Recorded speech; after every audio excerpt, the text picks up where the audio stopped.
Anybody want to share something that they said or heard talking about in their internal experiences about how we can save families?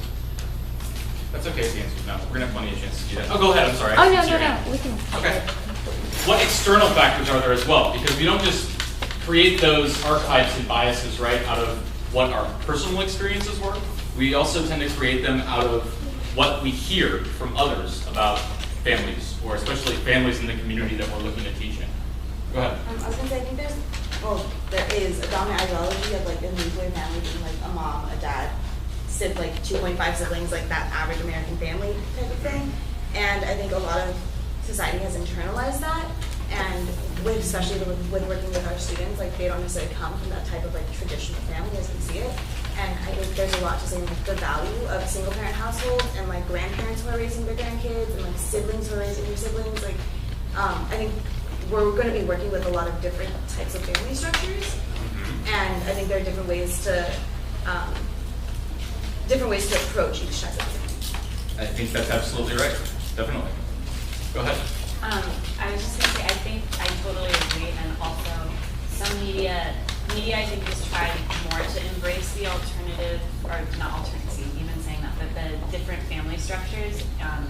But the way they do it is that that's the main focus of the media, I guess. So I'm thinking of like children's books. There's King and King, which is about like two dads, but that's the focus of the book. You know, it's not like, oh, this kid has two dads and he went on this great adventure with dinosaurs. You know, it's focused on the difference, and it's not. So it's so systemic that when there's anything different, that's the main focus. My wife works in TV, and I think about how she complains about the common trope that at like the end of a series, you know, you'll have two of the characters, and like the finale will be the wedding.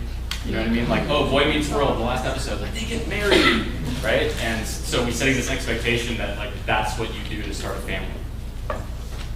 I'm sorry, I cut somebody off. Please, if you wanted to say. Oh, sure.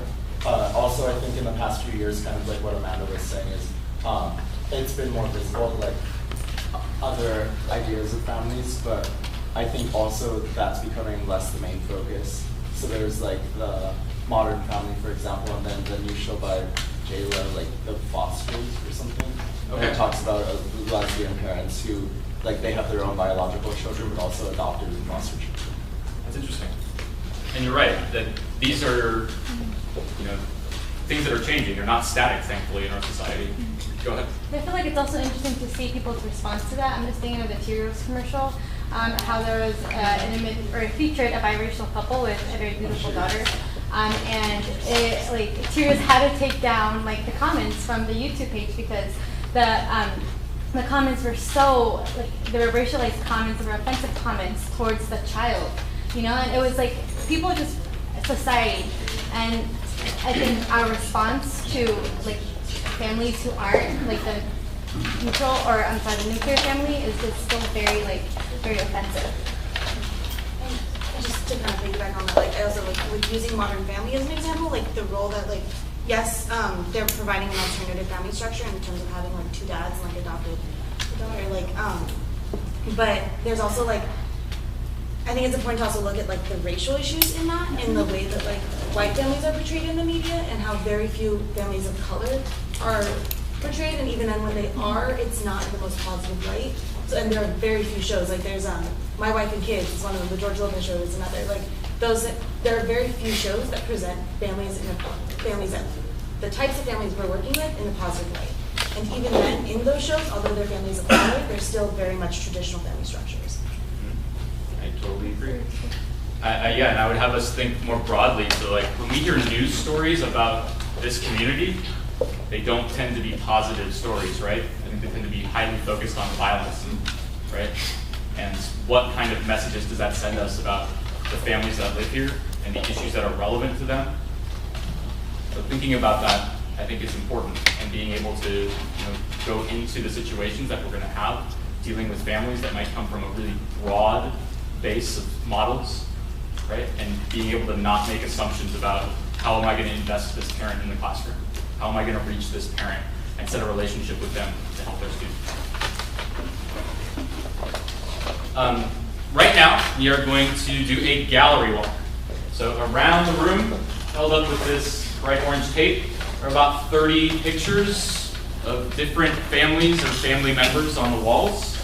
I would like you to, in a moment, get up and, without discussing with anybody else, just giving yourself some time to reflect, walk and view all of those photos. It's not a race. I'm going to give you about 10 to 12 to 15 minutes, depending on how much time that we need. So don't race through. Give each picture a little bit of time to settle in, and consider both what are your personal reactions to that photo, and also like what might be the broader social stereotypes that we might have about people in that photo. And then if I was going to ask myself like a guiding question, it would be, if that was a parent showed at parent night, how would I feel? And what would I want, what would I think I need to do to invest that parent in my classroom? That might be a good guiding question. Show me on a fist to 5 how confident you are of what I want you to do right now. 5 being really confident, 0 being like, I'm not sure. Okay, I'm glad I see a lot of fingers.